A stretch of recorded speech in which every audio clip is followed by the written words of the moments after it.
Nueva conexión aquí en Periodista Digital y tenemos que hablar de George Soros. Y yo sé, van a decir, oh, ya estamos con Soros. Conspiración, cuarto milenio. No, nada de eso, nada de eso. Soros es una realidad, no es una conspiración, es una revolución que se está llevando a cabo y la prueba es este libro que tengo aquí, firmado por Carlos Astiz, periodista, doctor en comunicación. El proyecto Soros, editado por Libros Libres. Y tengo la suerte de tener a Carlos del otro lado. ¿Qué tal, Carlos? Buenas tardes. Hola, buenas tardes. Un placer estar aquí. Bueno, estamos hablando a estas horas y no sé si habrás visto que hay un rumor de que a Soros le han detenido por las elecciones de Estados Unidos. De momento lo he visto en dos medios, tampoco no muy allá, con lo cual no lo voy a dejar ahí en cuarentena. Pero aprovecho para preguntarte, porque esto lo ha dicho Rudy Giuliani, ¿está Soros detrás del pucherazo de las elecciones norteamericanas? ¿Tú qué crees? A ver, yo creo que yo no sé si calificarlo de pucherazo o de irregularidades, no lo sabemos todavía. Yo creo que George Soros realmente es la cabeza más visible de un grupo de magnates en el que no está solo. Soros no está solo, ¿no? Y yo creo que esos magnates han apostado, llevan apostando mucho por implementar, por poner en marcha un proyecto político. Ese proyecto político se vio frustrado porque Hillary Clinton fue derrotada por Trump en las pasadas elecciones y yo creo que ellos han hecho todo lo posible, no sé si todo lo legalmente posible, pero desde luego todo lo posible porque ese error no se vuelva a cometer. Y ellos apostaron clarísimamente por Biden, por la derrota de Trump, impulsaron incluso parte de los disturbios, de los conflictos que ha habido en Estados Unidos en estos últimos meses como parte de ese programa para que Trump no siguiese en la presidencia. Con lo cual creo que efectivamente puede estar detrás de un montón de maniobras y desde luego ha puesto mucho dinero para que Trump no siga siendo presidente. Bueno, vamos a seguir eso de cerca. En principio también vamos a los que nos están escuchando a aclarar precisamente el punto de enseguida cuando se habla de Soros se dice, uy, ahí están estos que creen en las conspiraciones judeomasónicas y demás. Y vamos a decir que no, que Soros es una realidad, lamentablemente. Es una persona que se ha reunido él y su hijo varias veces con Pedro Sánchez. Pedro Sánchez ha trabajado en una fundación muy ligada a George Soros. Soros es columnista del diario El País. Esta semana, de hecho, ha escrito una tribuna con casi 90 años. El hombre sigue diciendo lo que hay que hacer desde el diario El País, que por supuesto no le pone ni una pega. Y es saludado por varios políticos, por ejemplo, desde Alberto Garzón hasta Luis Garicano, es decir, dos políticos tan distintos rinden pleitesía a este magnate. ¿Por qué Claro, es es esto, que Carlos? Es decir, ¿qué relación tiene Soros con España y por qué políticos tan diferentes de tan distinto pelaje le rinden pleitesía? Es que yo creo que, en primer lugar, lo de la conspiración. Yo creo que los plumíferos al servicio de Soros y de sus amigos intentan desvirtuar, intentan no contrastar con hechos las críticas que se hacen a este manejo, porque estamos hablando de un auténtico gobiernos en la sombra, es decir, con mucho dinero detrás, con muchos miles de organizaciones detrás, pero claro, cuando le colocas la etiqueta, y esto es una cosa muy izquierdista, ¿no? Colocarle una etiqueta para no tener que rebatir con argumentos, que lo que han Negacionista, hecho, por ejemplo. claro, por ejemplo, Conspiranoico. justo. Y esto no es una conspiración, y es más, el libro, precisamente lo que he tratado de evitar es que se pueda plantear como una conspiración. Es decir, yo no dudo que pueda haberlas. Lo que digo es que mi interés fundamental, y ahí surge el libro, es cómo es posible que la supuesta extrema izquierda y los grandes magnates, porque estamos hablando de gente que maneja y que tiene fortunas de miles de millones de dólares, que están entre los más ricos del planeta, tengan y compartan una agenda común. Eso fue el inicio del libro. Es decir, cuando realmente te das cuenta de que todos esos magnates, esos plutócratas, realmente lo que quieren es incrementar su poder y encontrarse unos adversarios mucho más débiles para implantar ese poder absoluto, que es lo que pretenden en última instancia, incrementar beneficios, incrementar su poder. No se están suicidando, están utilizando realmente a la izquierda como la fuerza de choque para dar esa transformación de las sociedades democráticas en unas sociedades débiles, ¿no?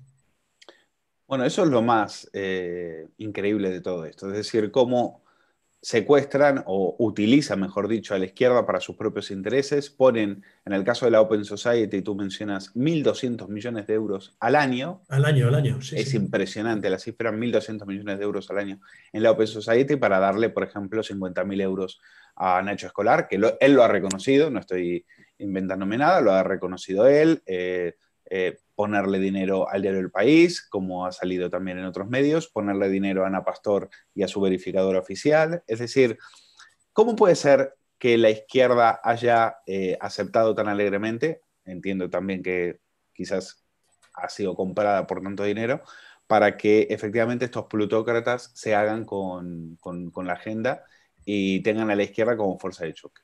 ¿Cuándo Yo sucede creo eso que, para ti? vamos a ver, yo creo que eso es un proceso de muy largo recorrido. Es decir, yo creo que cuando termina la Guerra Fría, cuando el bloque socialista se cae, es decir, destruido por sus propios errores, por su propia falta de futuro económico y de desarrollo para sus propias poblaciones, es decir, lo que se encuentran estos plutócratas es que tienen millones de personas que están ancladas en esa ideología, en una ideología más o menos explícitamente comunista, y que hay un elemento común que pueden utilizar muy fácilmente, que es el odio. El odio al capital, el odio al propietario, y en consecuencia lo utilizan como un elemento para movilizar a esa parte de la población para conseguir unos objetivos muy claros, que son precisamente erosionar las sociedades democráticas, debilitarlas. Cuando ellos hablan de sociedades abiertas, no están hablando realmente de unas sociedades abiertas en las que todo el mundo pueda expresarse, están hablando justamente de lo contrario. Están hablando de sociedades débiles, con gobiernos débiles, con naciones rotas, y eso es una parte en la que ya tenemos algún libro que explica muy claramente la intervención de Soros y sus amigos en el proceso rupturista, por ejemplo, de Cataluña. Y en este sentido, ese proceso en el que muchos políticos están inmersos, porque realmente detrás hay mucho dinero detrás, organizando miles de organizaciones, de fundaciones, de asociaciones, de ONGs sin supuesto ánimo de lucro, hasta el extremo de que hemos tenido que renunciar en el libro a dibujarlas en un gráfico porque no cabían. Estamos hablando de miles de organizaciones, porque George Soros tiene aproximadamente 1.800 organizaciones directamente vinculadas a su dinero, pero está Bill Gates, que tiene el triple, o está la Fundación Ford, o Rockefeller, o los grandes magnates de Internet y de las tecnológicas, como Omidyar, que es PayPal, o Google con la Fundación Tides. Y estamos hablando de un descubrimiento que hizo el capitalismo monopolista, el gran capital, a finales de los años 70, y es que las poblaciones aceptaban de manera mucho más fácil lo que venía de parte de una organización no lucrativa que de una corporación. Y en consecuencia empezaron a intervenir en esas organizaciones, en esas fundaciones o en esas asociaciones en lo que se ha llamado el capitalismo filantrópico. Es decir, los grandes plutócratas, los grandes magnates, quieren intervenir y están interviniendo, de hecho, en nuestras sociedades, en los medios de comunicación, en el debate político, en los propios partidos políticos, a través de esas ONGs, de esas fundaciones que supuestamente son independientes de cualquier gobierno, pero no son independientes de quien las financia. Pero Carlos, entonces, ¿cómo ganan? Porque esto no te dan, esto no regalan nada. Es decir, estos meten muchísimo dinero para después cobrarlo por otra ventanilla. Entonces, ¿cuál es el negocio? ¿Dónde está la trampa en todo esto? La trampa es muy simple, es decir, ellos, esto no es además algo nuevo. Los grandes magnates, los poderosos, siempre se han unido, se han reunido y han decidido, intervenido políticamente, directa o a través de terceros, en los debates políticos de acuerdo a sus intereses. ¿Qué es lo que están haciendo? Estos no se suicidan. Es decir, la izquierda, cuando dice que está contra la explotación y similares, está confundida, está equivocada, está trabajando para el enemigo. Y eso es uno de los grandes debates que la izquierda realmente existente, que quiera incrementar la democracia o la libertad de las poblaciones del mundo, tiene que plantearse si está realmente trabajando para esos intereses o para el enemigo. Y lo que está pasando es que toda esta intervención política tiene como objetivo, en primer lugar, incrementar sus beneficios. Hay un ejemplo muy claro. Cuando George Soros cambia de caballo, es decir, en las elecciones que dieron la victoria a Obama, él apoyaba a Hillary Clinton inicialmente, pasa a apoyar a Obama porque le parece que es mucho más vendible, lo colocan en la Casa Blanca Y una de las cosas que sucede es que Estados Unidos firma un acuerdo con Petrobras, por ejemplo, las petroleras de Brasil, por el cual un contrato multimillonario, una parte del cual redunda en beneficios de uno de sus principales accionistas, que era precisamente George Soros. Pero a veces hay esta intervención directa de un negocio que me viene muy bien cuando tengo al político en mis manos y se maneja ese negocio para favorecerme a mí y mis intereses y mis beneficios. Esto es el primer objetivo. Hay otro objetivo importantísimo también, y es que tú tienes como a largo plazo, cuantas más débiles sean los gobiernos a los que te tengas que enfrentar en una regulación determinada para un negocio concreto, mejor para ti, más fuerte eres tú. Cuanto más grande sea tu corporación, cuanto más dinero tengas y cuando enfrente tengas al gobierno más débil posible, vas a tener más posibilidades de salir con ventaja. Y eso es lo que estamos viendo. Es decir, cuando George Soros se plantea que quiere destruir una nación como España, apoyando la secesión de Cataluña, no es que Cataluña le interese algo, le interesa un bledo. Lo que le interesa es fraccionar una de las naciones más grandes de Europa, porque eso va a debilitar a sus interlocutores y le va a dar muchas más cartas de ventaja para ganar en esas potenciales negociaciones. No todo le ha salido color de rosa a este, es decir, ha habido algunas jugadas políticas que le han salido rana, por ejemplo, el Brexit, por ejemplo, China, por ejemplo... el acuerdo de paz de Putin. Colombia. Cuéntanos un poco o sea, cuáles son en estos momentos valga la redundancia, la China en el zapato que tiene George Soros a nivel geopolítico. George Soros tiene algunos, es decir, a pesar de que ellos pretenden transmitir una imagen de omnipotencia, no son omnipotentes en absoluto, sino todo lo contrario, y además se encuentran en una carrera contra el reloj, porque cada vez más personas están dándose cuenta de que esto no son entelequias, que no son conspiraciones, que no son fantasías, sino que realmente hay unos objetivos clarísimos por parte de grandes magnates para intervenir en la vida política y social de nuestras comunidades. Hay una china en el zapato que lo tiene clarísimo, que es su ex alumno Víctor Orbán, que es el presidente de Hungría. Hungría, Polonia, ahora también Rusia, se han encontrado con que se enfrentan directamente a la agenda Soros, con la ideología de género, la liquidación de la inmigración irregular, toda una serie de elementos, la agenda LGTB, toda una serie de elementos en los que cada vez más países, cada vez más gobiernos y cada vez más poblaciones más numerosas se están enfrentando a los designios de estos magnates. Rusia ha dado un golpe en la mesa con la nueva constitución, en el que realmente lo que hace es todo lo contrario de lo que pretende Open Society, Soros y sus magnates. Es decir, la unificación del país, la consolidación de los valores religiosos, que son realmente valores sociales desde el punto de vista de la constitución de Putin, o la uniformidad de un país disperso con un idioma común y similares, justo lo contrario de lo que se está haciendo en un país como por ejemplo España, en el que el fraccionamiento social, el fraccionamiento nacional, la fragmentación de los individuos está alcanzando unas cotas que van a hacer imposible, si no lo remediamos, realmente que el país siga existiendo como tal. Al mismo tiempo, todos estos están muy interesados en la devaluación de la democracia, en algunas cuestiones como la erosión de los valores familiares, la erosión de los valores sociales. Están apostando y poniendo mucho dinero por la despenalización de las drogas. Eso va a incrementar el consumo. ¿Por qué? Pues son malvados. No, están defendiendo unos intereses de largo y medio plazo que son precisamente individuos débiles en sociedades enclenques con gobiernos realmente manejables. Nuestro gobierno es un gobierno que se ha prestado, como tú bien decías, Pedro Sánchez se ha reunido más veces con las familias Soros que con el líder de la oposición. ¿Por qué? Porque cada vez más a quien se debe es al amo y señor directo, no al pueblo español, no a la democracia, sino realmente a quien le dio trabajo en su momento, quien le ha participado de manera muy directa en su ascenso a presidente del gobierno y está haciendo lo que está en su mano por fragmentar, por debilitar esta nación. Hay una obsesión de esta gente que es la salud reproductiva, ¿no? Es decir, sueñan con una pesadilla maltusiana en la cual nos están obligando a todos a tener que, bueno, le gustan las familias pequeñitas, pocos hijos. El otro día estaba viendo un documental en Netflix, un documental buenísimo porque es inglés que se llama David Attenborough. Y este tiene, al acabar el documental, nos soltaba una chapa de cómo tiene que ser el mundo a futuro, que hay que cuidar el planeta, sostenible y demás. Y con toda su cara decía, y las familias tienen que tener un hijo. Un hijo. Porque lo manda él y lo manda la ONU. ¿Qué pasa con esta, qué es esta obsesión?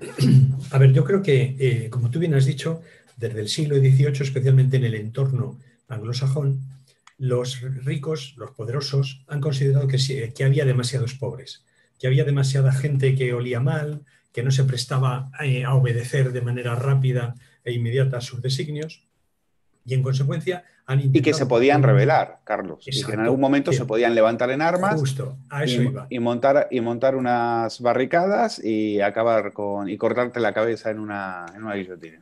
Claro, y en consecuencia, ¿qué necesitan? Necesitan disminuir esa población y también necesitan, y esto va muy relacionado con la salud reproductiva y similar, romper las relaciones, romper las raíces que nos hacen. ¿Cómo te revelas tú?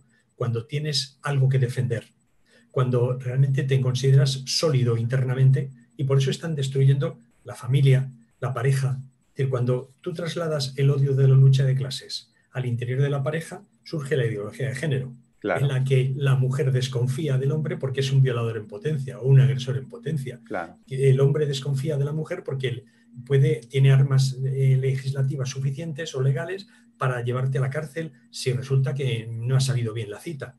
Pero además, ¿qué sucede? Que para ellos la salud reproductiva, el eliminar la posibilidad de que tengas hijos o hacer que esos sean mínimos, si tú no tienes hijos, tienes menos elementos por los que salir a la calle a pelear. Si no tienes familia, no tienes valores familiares, no tienes detrás una nación, no tienes detrás una patria, una religión o esa familia, realmente tienes menos recursos, te sientes más débil para enfrentar una opresión. Porque de lo que estamos hablando, y yo los llamo globalitarios, no son globalistas, como algunos mencionan, porque su objetivo no es instalar algo magnífico a nivel global. Lo que están intentando es organizar una dictadura totalitaria a nivel global. Y en consecuencia, globalista puedo ser yo si quiero que la cultura llegue a todas partes o si que todo el mundo tenga recursos sanitarios suficientes, pero ellos son globalitarios. Lo que quieren es implantar una dictadura global totalitaria. Entonces, cuando quieren que fomentan el aborto, cuando están intentando que además ese aborto sea extensible, gratuito, que sea pagado por todos, que las adolescentes tengan esa capacidad, ¿qué están haciendo? Están, por un lado, desarrollando y fomentando la no familia. Me estaba acordando, Carlos, de aquel cartel de Ciudadanos en el Ayuntamiento de Córdoba, ¿te acuerdas hace poco que decía, sí, no quiero ser como mis padres, no quiero ser como mi papá de mayor? Claro, efectivamente, están rompiendo esa familia. Y es muy curioso porque no estamos hablando solo que Soros tenga mano en la izquierda. Es decir, hay un montón de partidos, un montón de líderes políticos en un amplio espectro de las sociedades occidentales que están alineados con este proyecto. Es decir, es muy curioso, por ejemplo, como Justin Trudeau, que se supone que es un liberal canadiense, o Mújica, que era un izquierdista uruguayo, están compartiendo el mismo amor por George Soros y sus designios, ¿no? Eso te iba a preguntar, es decir, a mí me llama mucho la atención ver a Javier Maroto y a Pablo Iglesias y a Pedro Sánchez con el mismo pin en la chaqueta, el de la Agenda 2030. 2030, sí. Igual y al rey Felipe también, que se la deben haber obligado a poner. Bueno, claro. ¿Qué significa esto? Significa que realmente tenemos dos grandes bloques. Por un lado, es decir, todo el bloque de los grandes magnates con sus patas políticas, con sus delegados políticos en numerosos partidos. Es decir, prácticamente la socialdemocracia internacional está de hoz y coz con estos grandes magnates, alineada perfectamente. Una parte de lo que era la derecha liberal y la derecha, el centro derecha, una parte de los nuevos partidos supuestamente independientes, no adscritos, todos esos conforman un gran torrente de consolidación del programa de lo que es el miedo, el odio que están generando estas grandes magnates con ese objetivo de construir una sociedad débil en el que el odio, la desunión, la falta de referencias te hagas tener realmente poblaciones manejables. poblaciones a las que puedes llevar de un lado para otro y cuya capacidad de resistencia o de protesta sea cada vez menor. Y al mismo tiempo, el control de los medios de comunicación, el silenciamiento Hablemos de eso, hablemos de sí, el eso. silenciamiento de los parlamentos, la erosión de los valores democráticos, la erosión de los propios elementos que conforman una democracia, la separación de poderes, pero también el voto. Es decir, si en un país como España puede votar a alguien que no sabe ni siquiera quién es, ¿cuánto vale tu voto? Pues vale nada, tiende a la nada. Entonces, esa erosión de la democracia está despertando cada vez más resistencias. Hay ya países que tienen, como decías tú, una China en el zapato, y realmente eso va a ir incrementándose. En cada uno de los países de la Unión Europea, por ejemplo, que es uno de los grandes proyectos de Soros, que la Unión Europea, con el grupo de burócratas que no ha elegido a nadie, sean los que manejen nuestros destinos, cada vez en Europa están surgiendo movimientos más potentes, más apoyados por la gente, que se encuentran con la capacidad de ofrecer resistencia a ese designio, en el que la Agenda 2030 es como la hoja de ruta, ¿no? Es decir, no solamente nos inducen a romper la familia, a no tener referencias religiosas, nacionales, de valores, sino que además también nos están amenazando constantemente con miedo, con el apocalipsis climático, ¿no? Hay que recordar también que esto no es nuevo. En los años 70, el Club de Roma pronosticó que en el año 80 la mitad de la población moriría de hambre. No se cumplió ninguno de sus designios.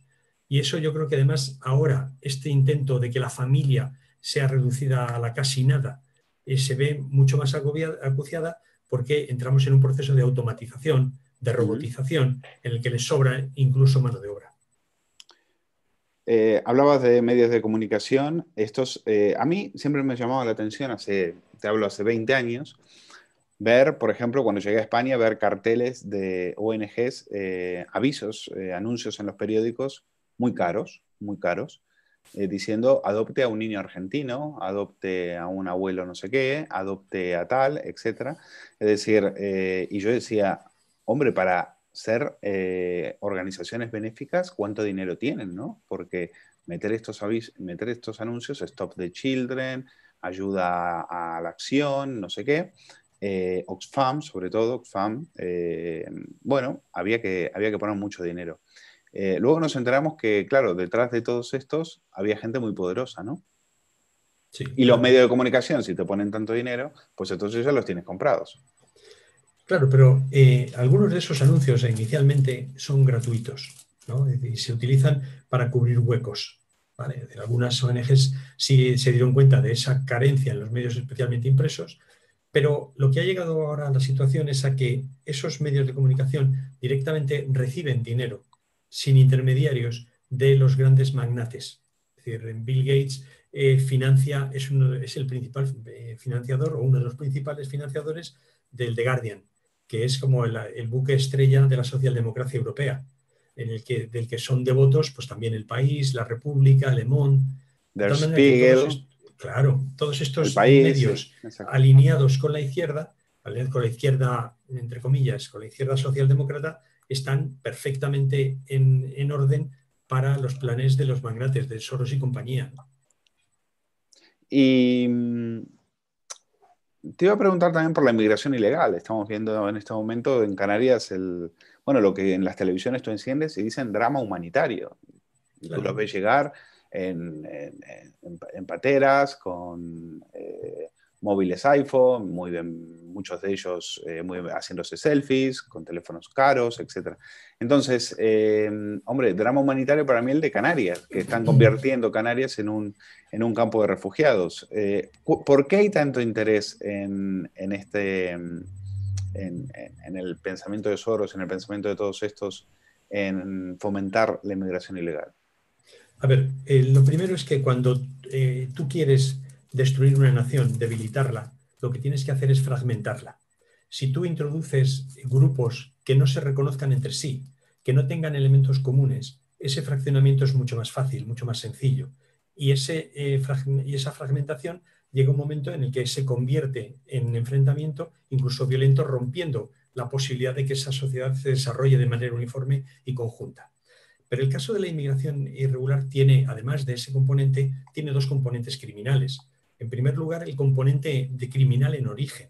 Es decir, la inmigración ilegal, la inmigración irregular, lo que está haciendo es raptando voluntariamente, muchas veces, pero otras veces no, pero raptando, sacando de sus países de origen a la gente más valiente, más inteligente, con más recursos, con más ganas de hacer cosas, con lo cual está empobreciendo los países de origen, no están favoreciendo en absoluto su desarrollo y está siendo un crimen en destino, primero porque muchos de ellos mueren en el trayecto. Muchos de ellos desaparecen o son sometidos a la violencia de las tratas y de las mafias, ¿no? Pero además de enriquecer a esas mafias, lo que consiguen al llegar al punto de destino es construir guetos. Y en ese sentido, una parte de la izquierda está favoreciendo esos guetos porque una parte de la izquierda también está colaborando en ese proyecto de romper las sociedades de destino.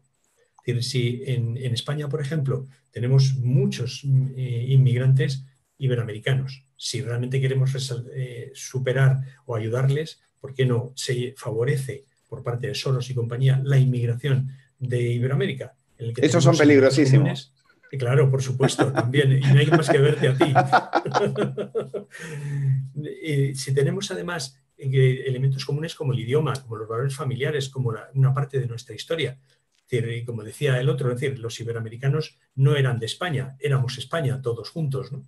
¿Qué sucede? ¿Por qué se está fomentando, por ejemplo, en España de manera muy clara, la inmigración islamista, la inmigración islámica? Porque eso fragmenta, porque rompe nuestro sistema de valores, rompe nuestro sistema legal, rompe todos los condicionantes, las conciencias democráticas y elementos cruciales como el papel de la mujer en nuestra sociedad no tiene nada que ver con el papel de la mujer en una sociedad islámica. Eso es la causa del enfrentamiento, la imposibilidad de ponernos a trabajar todos juntos y, en consecuencia, de debilitarnos de manera mucho más seria, mucho más contundente y hacernos más débiles de cara a cualquier negociación, de cara a cualquier desarrollo.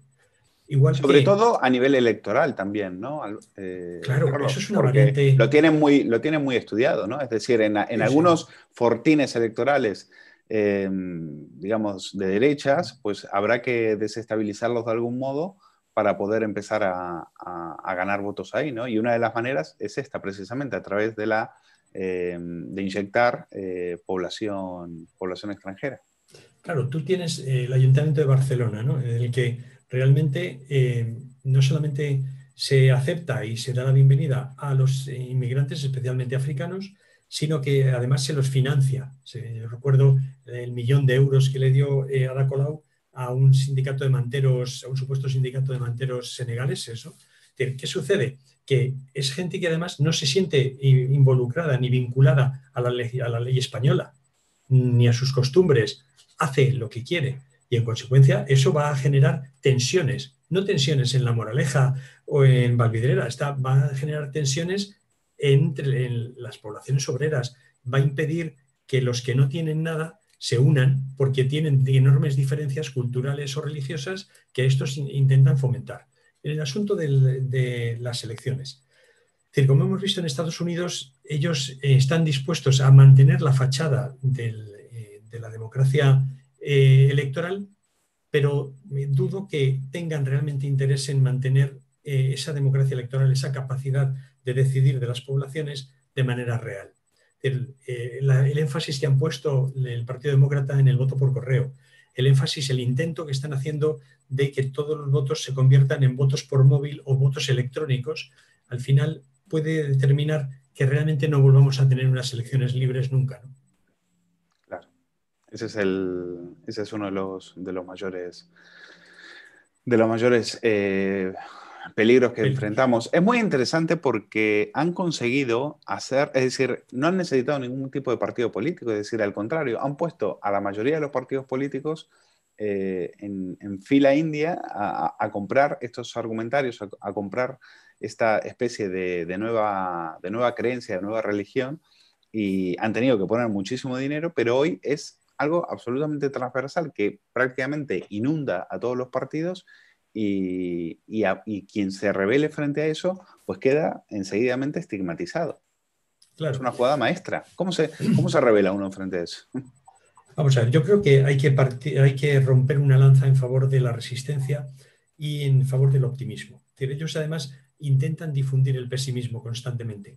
lo que ellos han visto con claridad es que si tú controlas la fábrica de ideas, que son fundamentalmente en las sociedades occidentales el aparato de enseñanza, especialmente en las universidades, si controlas el aparato cultural, que son los medios de comunicación o toda la industria cultural, puedes transmitir de una manera muy efectiva esos puntos de vista. Y lo que estamos viendo hoy en nuestros medios de comunicación, en nuestras universidades, es juventud sin futuro, distopías pesimistas, cuando justamente lo que pasa en la realidad, y esta es la ventaja enorme que tenemos, los que nos queremos rebelar, los que nos estamos rebelando contra ellos, es que la realidad cuenta a nuestro favor. Que los hombres seguimos amando a las mujeres, que las mujeres siguen amando a los hombres, que además los hombres y las mujeres quieren formar familias, que queremos vivir en sociedades libres y que estamos dispuestos a pelear porque esas sociedades sigan siendo libres o lo consigan ser algún día. Yo creo que eso es un elemento importantísimo. Es decir, ellos pueden hacer todas las entelequias y pueden tener todos los sesudos profesores universitarios que quieras detrás, pero la realidad se termina imponiendo. Hay un chiste sobre los transgénero que me gusta mucho, que me parece que lo deja muy claro, ¿no? Puede salir una ministra de igualdad diciendo que cada uno puede elegir el género que quiera, pero en ese chiste, en una consulta del médico, el médico sale y dice: señor Pérez, sus resultados, dice, perdón, se levanta una mujer espectacular y dice: soy señorita, doctor. Y entonces el doctor le dice: perdone, señorita, pues señorita Pérez, tiene usted cáncer de próstata.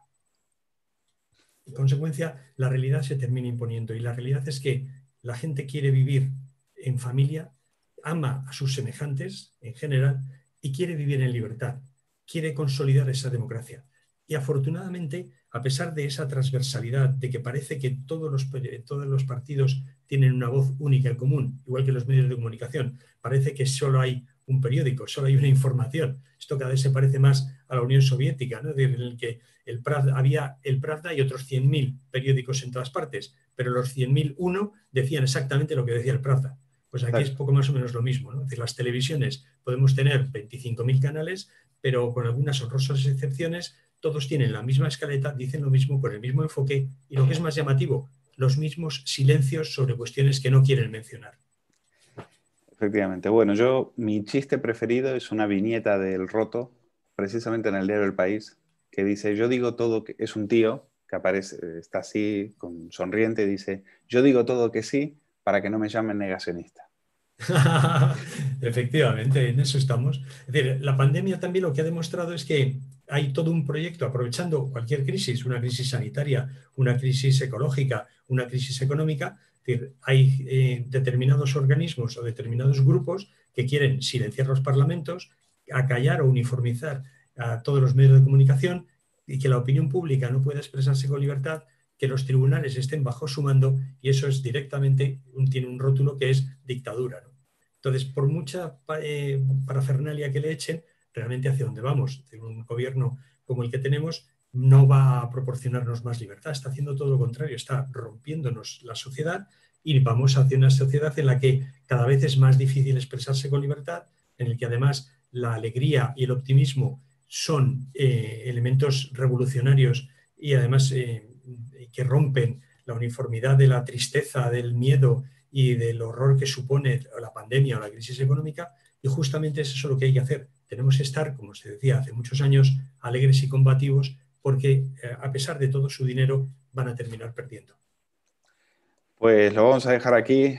Carlos Astiz, autor de este libro, El Proyecto Soros y la alianza entre la izquierda y el gran capital. Para los que creen que todavía eso es una conspiración o un cuento de hadas, pues aquí tienen este libro para abrir los ojos y ver lo que está pasando. Carlos, un placer. Gracias por estar con nosotros. Gracias a vosotros.